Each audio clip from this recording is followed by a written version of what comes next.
இவன் தலையில பால் வந்து விழுகுது. யார் அடிச்சதுன்னு பார்க்கும்போது அங்க ஒரு பையன் இருக்கான். ஆனா அவனுடைய தலையில 2 லைன் இருக்கிறதுனால உடனே அவன்கிட்ட இவன் மன்னிப்பு கேட்கறான். ஏன்னா இந்த உலகத்துல பிறந்தவங்களோட தலையில எத்தனை லைன் கம்மியா இருக்கோ அது அவங்களுடைய ஸ்டேட்டஸ சொல்லும். இவனோட தலையில 3 லைன்ஸ் இருக்கு. இவனை விட கம்மியான லைன்ஸ் வச்சிருக்கிறவங்கள இவன் மரியாதையோட தான் நடத்தியாகணும். ஒரு நாள் இவன் ரெஸ்டாரண்ட்டுக்கு சாப்பிடறதுக்காக போறான். அப்ப அவன் உட்கார்ந்துகிட்டு இருக்கும்போது அந்த டைம் 2 லைன் இருக்கக்கூடிய ஒருத்தன் வரான். அதை பார்த்த உடனே அவன் அந்த சீட்ல இருந்து எந்திரிச்சு அந்த 2 லைன் இருக்கக்கூடியவனுக்கு சீட்டை கொடுத்துட்டு இவன் வெளியே வந்து சாப்பிட்டுக்கிட்டு இருக்கான். அப்ப இதே மாதிரி ஒருத்தன் அவன் கையில இருக்கக்கூடிய பேகை இவன் கிட்ட கொடுக்குறான். இவனும் எதுவும் பேச முடியாம அந்த பேகை வாங்கிட்டு அவனுடைய வீடு வரைக்கும் கொண்டுட்டு போய் கொடுக்குறான். நாம இப்படிப்பட்ட ஒரு லைஃப் வாழ்ந்துகிட்டு இருக்கமே அப்படின்னு அதை நினைச்சு அவன் வருத்தப்பட்டுக்கிட்டு இருக்கும் போது அவனுடைய கனவுல ஒரு லைன் குறைஞ்ச மாதிரி வருது. எந்திரிச்சு பார்த்தா உண்மையிலேயே ஒரு லைன் குறைஞ்சிருக்கு. அதுக்கு காரணம் என்னன்னா அவன் கையில இருக்கக்கூடிய மேஜிக் இரேசர். இப்ப இதை செக் பண்ணி பாக்குறதுக்காக விஐபி ஏரியாக்குள்ள போறான். ஆனா அங்க போனதுக்கு அப்புறமா தான் தெரியுது இதே மாதிரி தான் 2 லைன் இருக்கிறவங்கள ஒரு லைன் இருக்கிறவங்க வேலை வாங்கிட்டு இருக்காங்க.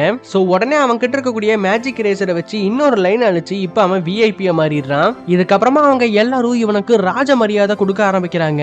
அதை பார்த்து இவன் ரொம்பவும் சந்தோஷப்பட்டுக்கிட்டு இருக்கும் போதுதான் திடீர்னு ஒரு பைப் மாதிரி வந்து அந்த ஒரு லைன் இருக்கக்கூடியவங்களை உறிஞ்செடுத்து அவங்க எல்லாரையும் மீட்டா மாத்தி 3 லைன் இருக்கிறவங்களுக்கு சாப்பாடா கொடுத்துக்கிட்டு இருக்கு.